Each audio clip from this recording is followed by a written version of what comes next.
Hello and welcome to the 45th edition of Half Hour, a podcast starring me, John Polo Giudice, as your host. In today's episode, I will discuss being on the water with Alex Machowski. Thank you very much for coming on the show, man. Good to really see you, appreciate my it.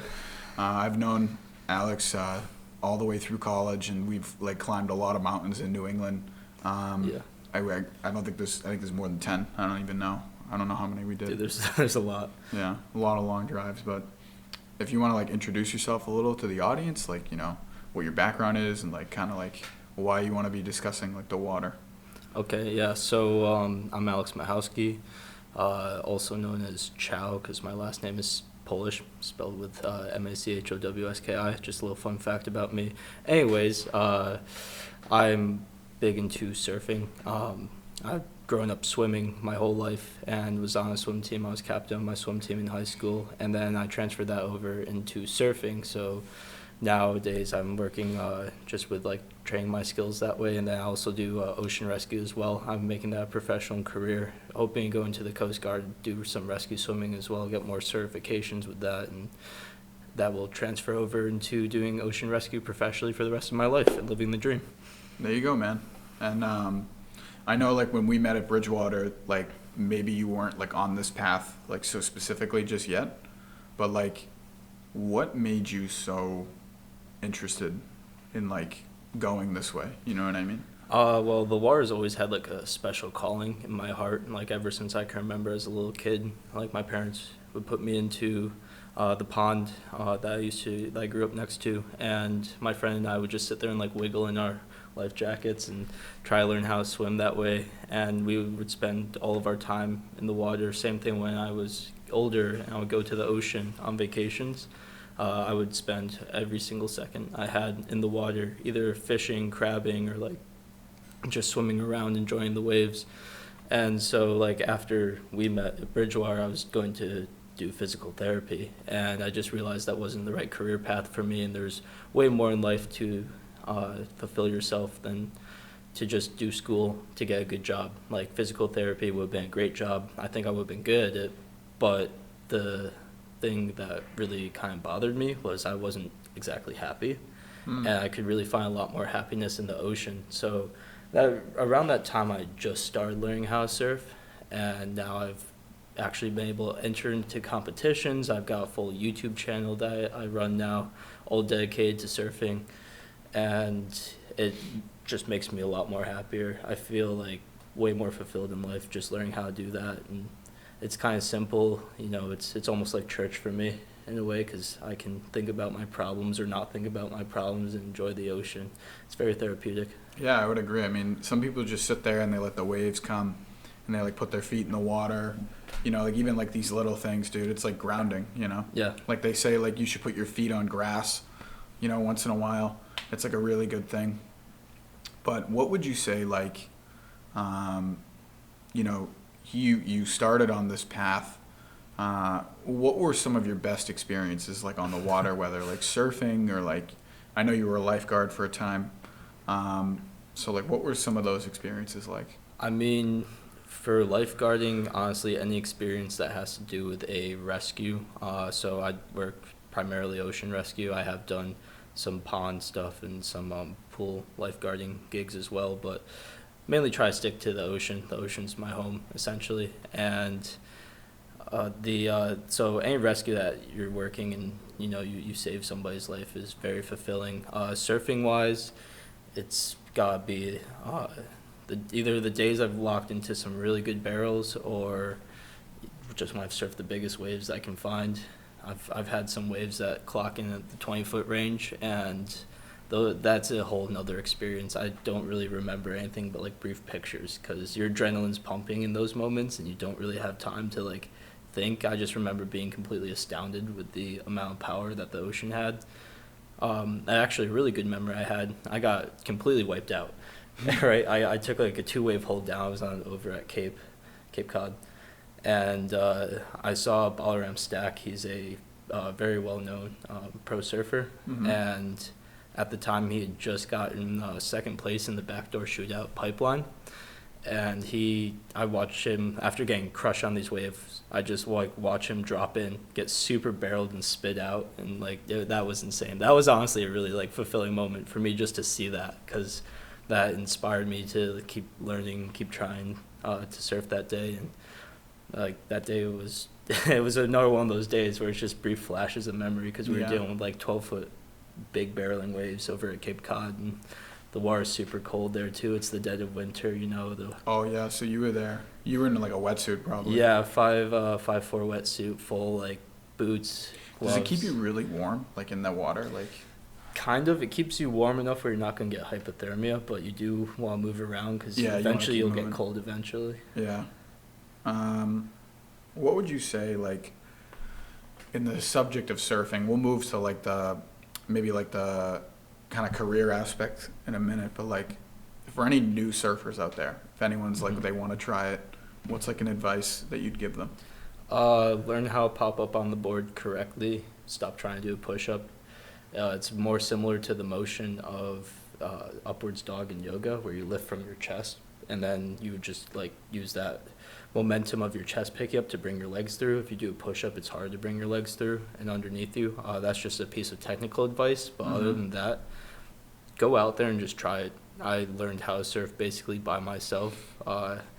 My friends never came out with me. Like they took me out once. I didn't catch a single wave, and then my cousins took me out on a really small day, and I finally caught a few waves then. But like they weren't anything good. They were just small little waves. But it was still amazing. Like I remember that to this day. Just like gliding over the reef, feeling like you're Jesus, because you're walking on water essentially. And Yeah. it's an amazing feeling. And once you get hooked on that feeling, don't stop. Like don't let go. Just keep going out. You'll get pounded more times than you can count, but eventually you're going to get to a spot where you're not falling off, and it could come in like a matter of months, it could come in a year, but once you start figuring out the mechanics, it's kind of like it's very easy to progress after that. Yeah, and like, it's like anything else where you have to always put in the effort. I assume like you have to just come back day in and day out. Like, just keep trying, 100%. Whenever waves present themselves, go. If they're too big, watch, because you don't want to be that guy in the lineup who's getting washed around and everyone's away, and then that leads you to being injured and probably not wanting to try a sport. So if it's too big as a beginning surfer, you should probably just go out and do something small. Yeah, enjoy like watching like the guys who can really surf the big waves, learn what you can from them.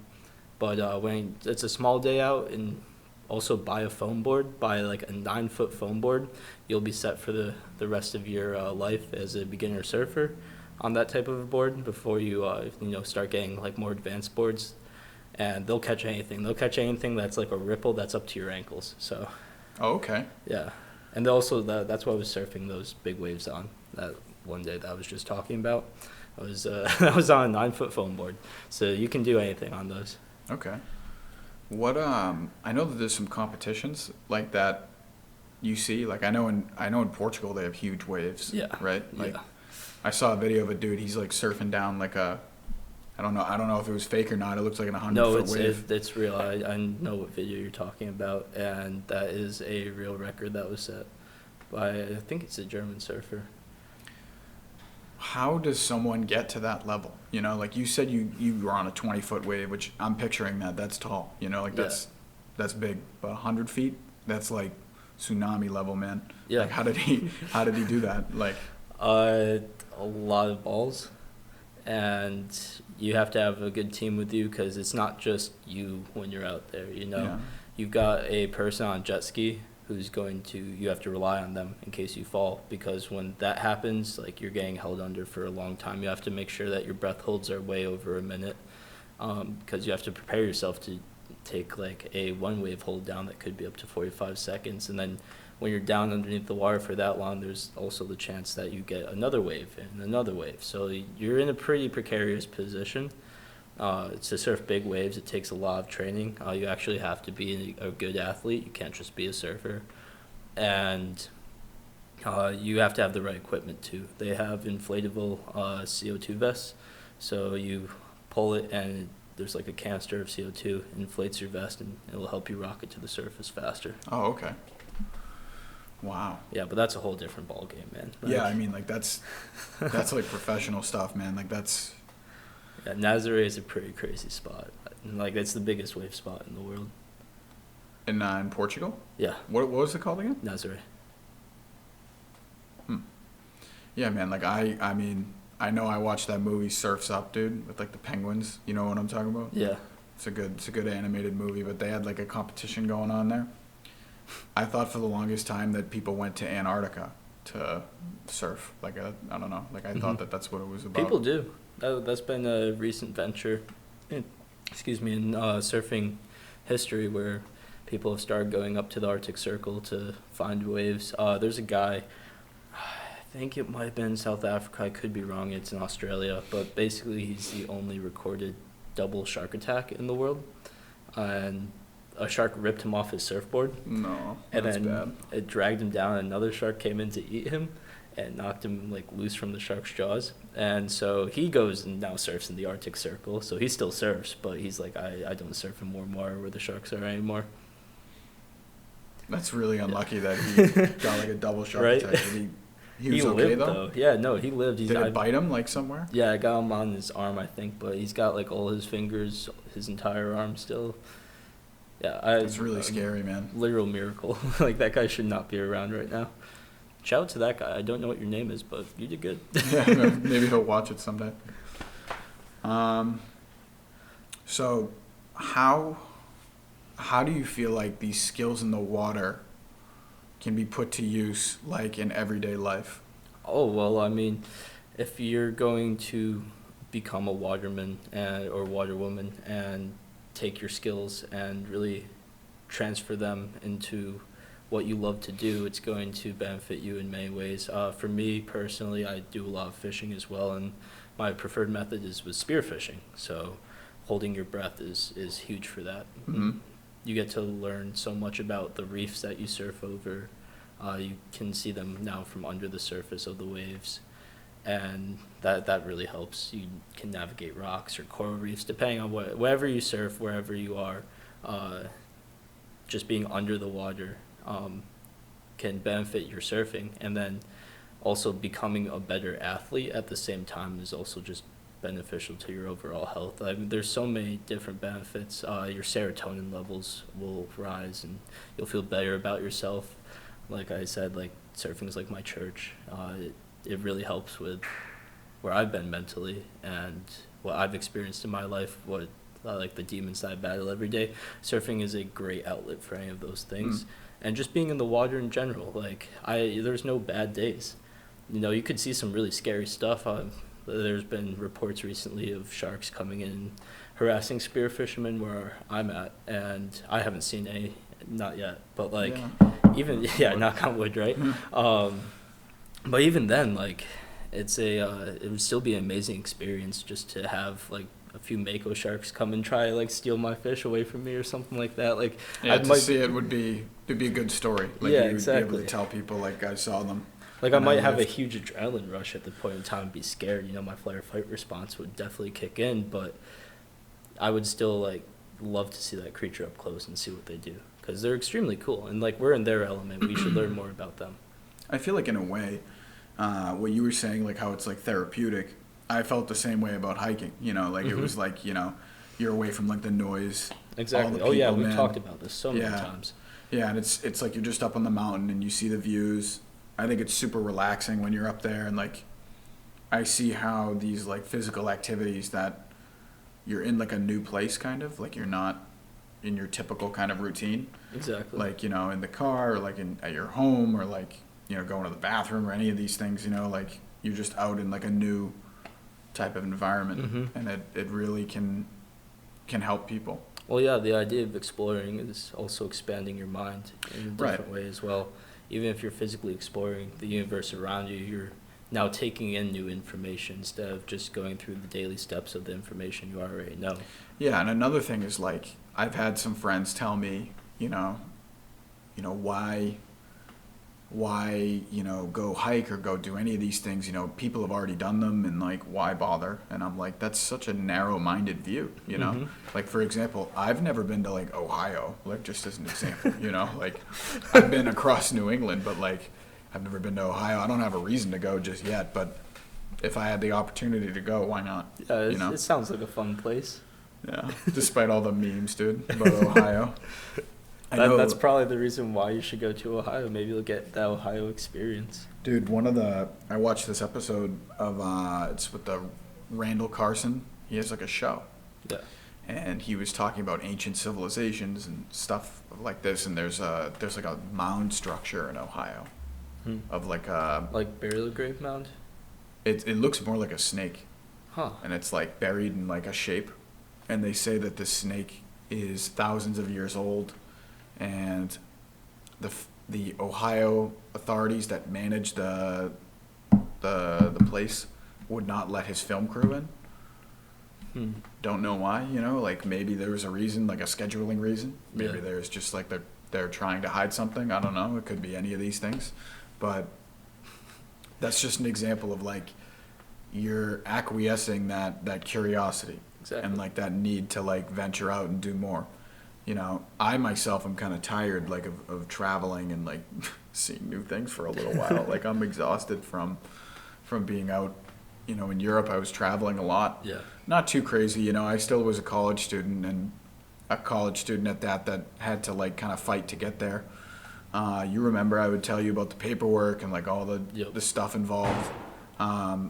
So I always feel like even with surfing, even with hiking, with doing what I was just saying, there's a grit involved, and to like get your hands dirty and to get in there and like get going, Definitely.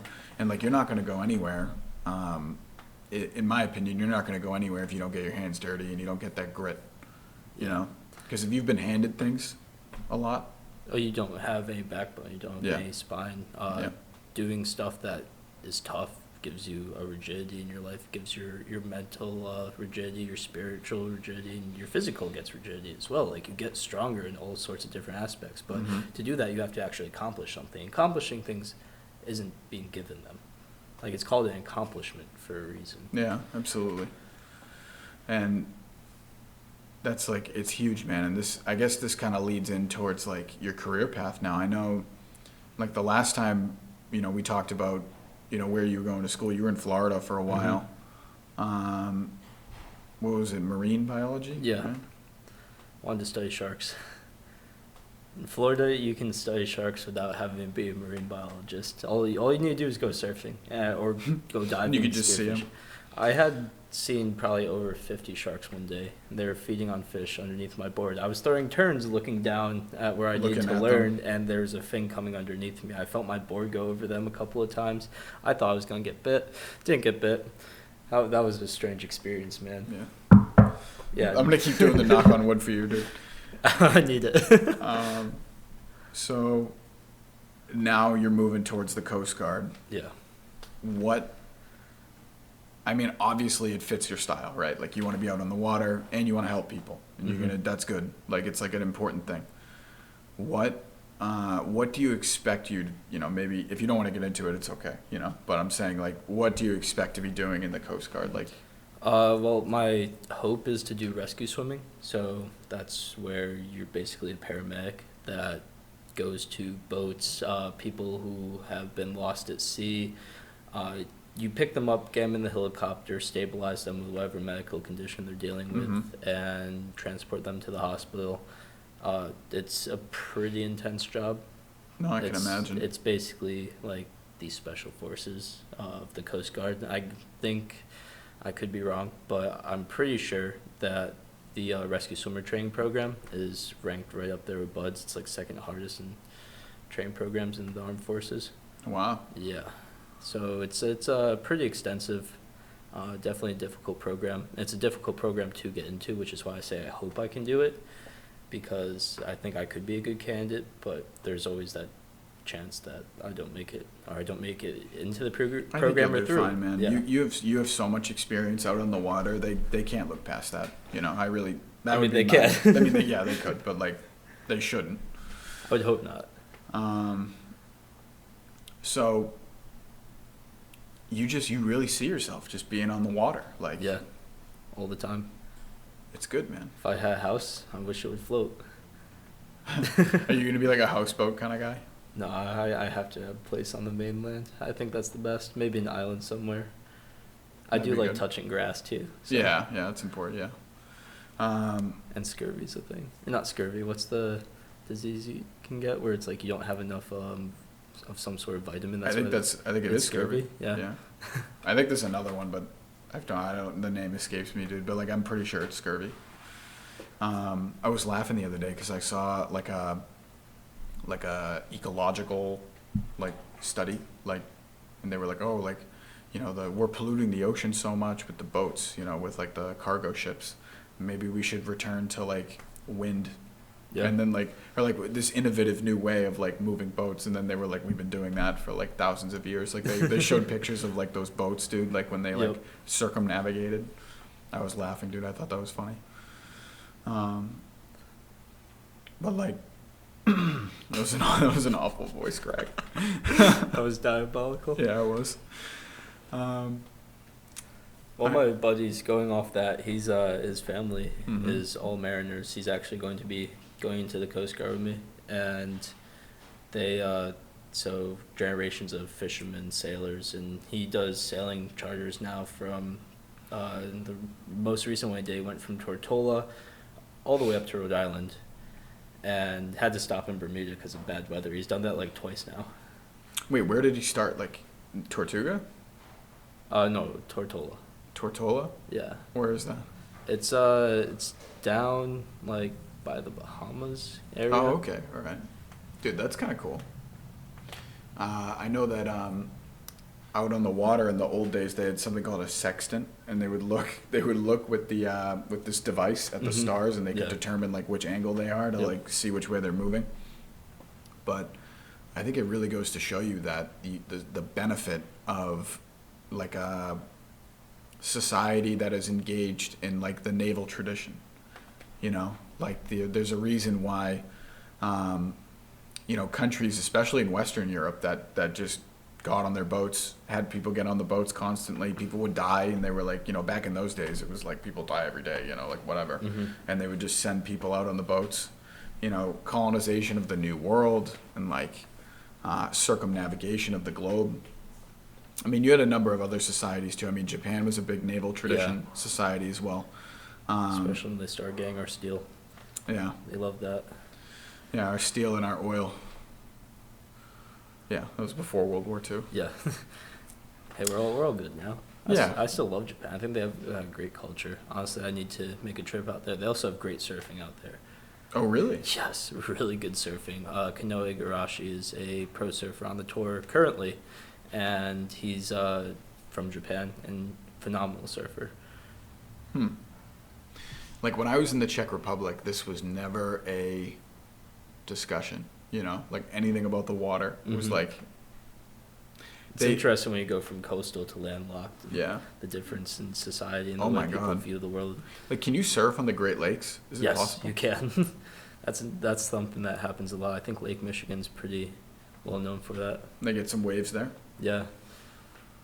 It's all like wind swell though from the storms coming across. So when the storm will like throw like a lot of like wind, like 50 miles per hour plus, it builds the water up enough where they can form waves. And there's people, they're called the ice beards because it's usually happy in the dead of winter when it's super cold and the fresh water freezes to their facial hair. Oh my God. Yeah. That's something, man. Like I was looking at like North Dakota Hmm. and how cold it can get there, like constantly. I like the cold, but maybe not that much, you know, like I want to go see the like if I was going to be on the water like for an extended period of time, I would probably want to go see like the poles, dude. Like Mhm. especially the North Pole. I'd love to go up there in the summer, like on like an icebreaker and just like break through. Yeah. I'd love to be like standing on the boat on the North Pole. That'd be kind of cool. What's that scene of Transformers? The first one? Yeah. Oh yeah. With the Captain Iceman. Witwicky. Yeah. He fell through the ice. I could see that being you. Yeah, dude. Not even the guy who falls in the ice, but I would be the guy who was like, he fell in the ice. Like I would be on top. You would be screaming, "No sacrifice, no victory." Transformers is good, man. Do you Those see are the some new good- one? I have not. Neither have I. I've heard good things about it, though. My dad watched it and he was like, this is stupid. And I was like, what do you mean? I walked in on a scene, or I don't want to spoil it, dude. But the scene looked kind of weird, but like, Gotcha. but like, I don't know. I'd watch it. It looks cool. We had a Transformers like lineup my last semester in college. Like my new roommate was watching it, and then I like marathoned it like a few times, dude, with like even like myself and then like a few friends, and he was getting so sick and tired of like walking into the kitchen, and like I'm watching like Revenge of the Fallen, dude. That was a really good one with the pyramids and stuff. Yeah. Makes you wonder, you know. That was like the last good one. Yeah. Dark Side of the Moon was okay. But in terms of surfing movies, man, like I really like Surf's Up, dude. Like that's a good movie, dude. Dude, Surf's Up is a good classic. I love the sea urchin, and his like things are broken. Yeah. And he's like, look at me, and he's like talking like ridiculously, you know. Mhm. He's Surfer like gone, lingo. broken, gone, and he's like, because he got stepped on. Dude, the chicken was so funny. He's Joe, cooking dude. the other chicken, Yeah. and he's like, he's eating it, and he's like, it tastes like chicken. Dude, Chicken Joe's just a gnarly man. Or chicken, I guess. He's not really a man. He's a dude. Yeah, Surfer dude. the chicken man. Yeah. Or would you even call him a man? Nah, At that point. He's just a dude, bro. He's just stoked. What do you think of that that stereotype, like the surfer people who are all dude, like they're like Oh surfer no, it's dudes? valid. Yeah, It's you think so? 100% valid. I mean, I started surfing, got into like the community, and like when people want to be articulate, they'll be articulate regardless. But Mhm. like 90% of the time, we speak like we're half like brain dead.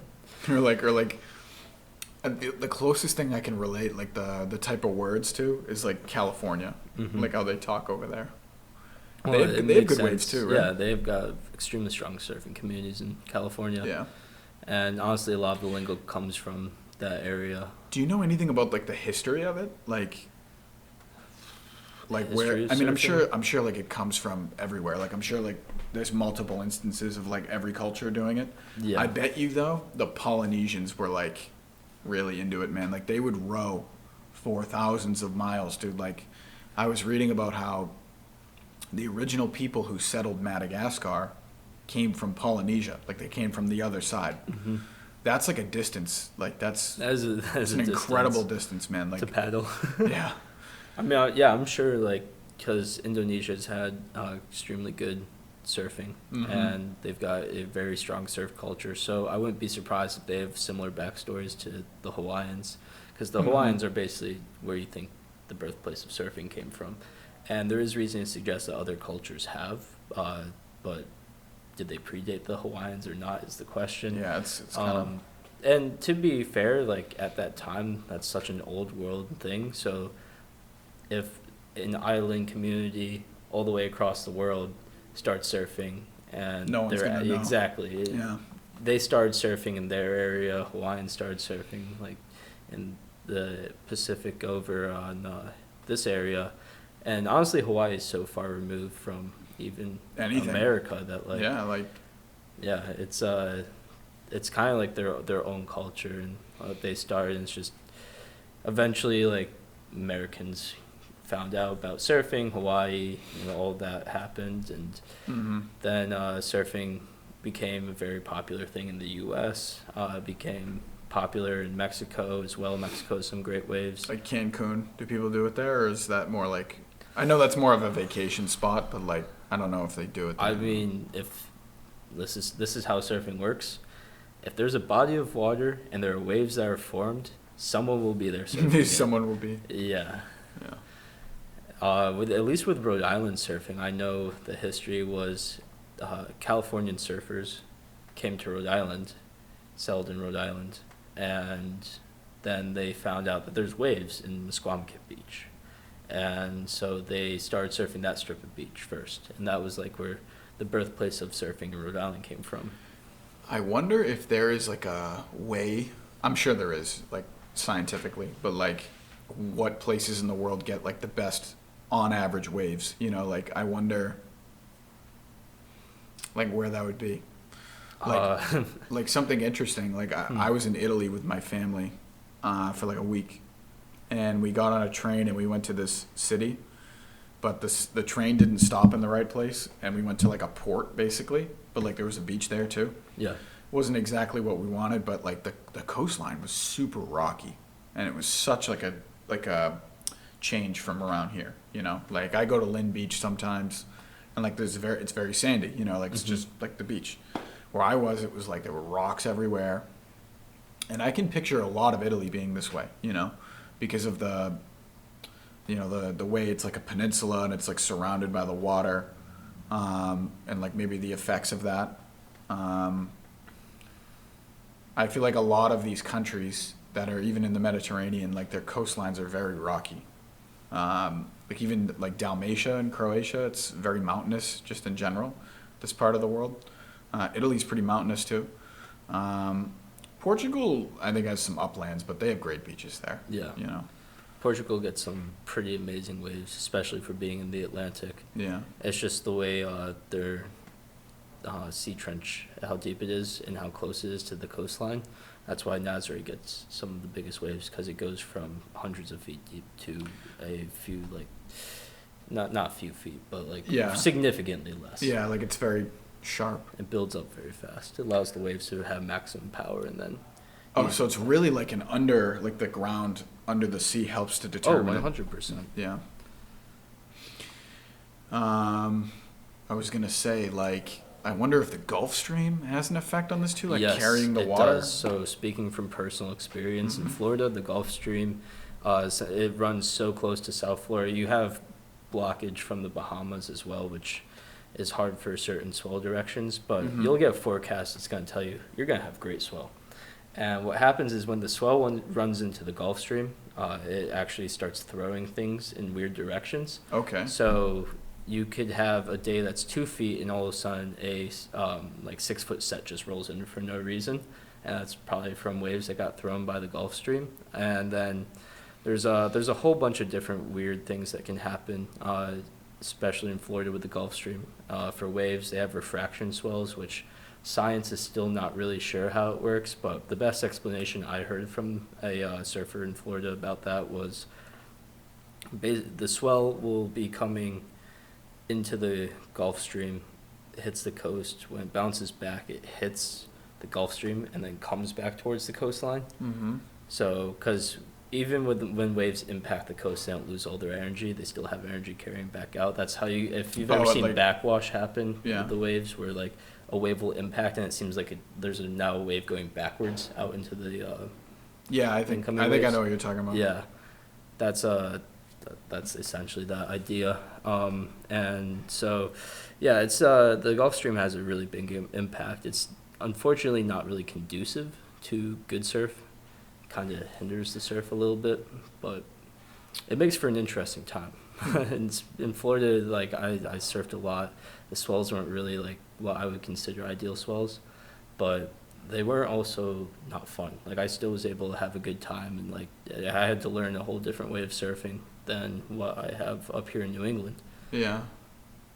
It was still fun. Like it's hard to say you didn't have fun when you stand up on a wave and you get to have that speed, and I can't put it into words. Like it's so hard to put that feeling into words.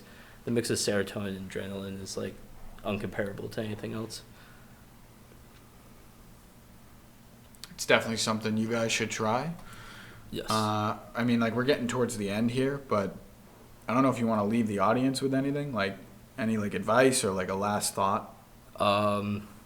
So can I plug myself? Yeah, of course. All right. So I have a YouTube channel. It's called Seaside. If you look up Seaside and Bad Oysters, that's a video we made last summer, and there's been more videos since then. Just trying to help you find things in the YouTube algorithm. Last thought is go out and accomplish something significant. It might not happen today, but as long as you aim to try to accomplish something significant, either today or the next day, I'm coin juice word a little bit, but if you do that, you're going to find yourself in a better area of life. Don't be afraid to try new things, and don't be afraid when you try something new that you don't succeed the first time to keep trying it, because it could be something you love. Absolutely, man. And is this how you spell it? Yes. Yeah? I know it's reversed, guys, but like, come on, use your You intuition. got doodles you, up yeah, here, You yeah. got it, yeah. Oh, it was, dude. My phone was randomly talking right now. Man, it was really a pleasure. It's been a long time coming. Thank you for coming on the show. Really Yeah. appreciate it, man. Dude, thank you for having me. Anytime, dude. All right, guys, watch out for the next one, and cheers. Bye-bye.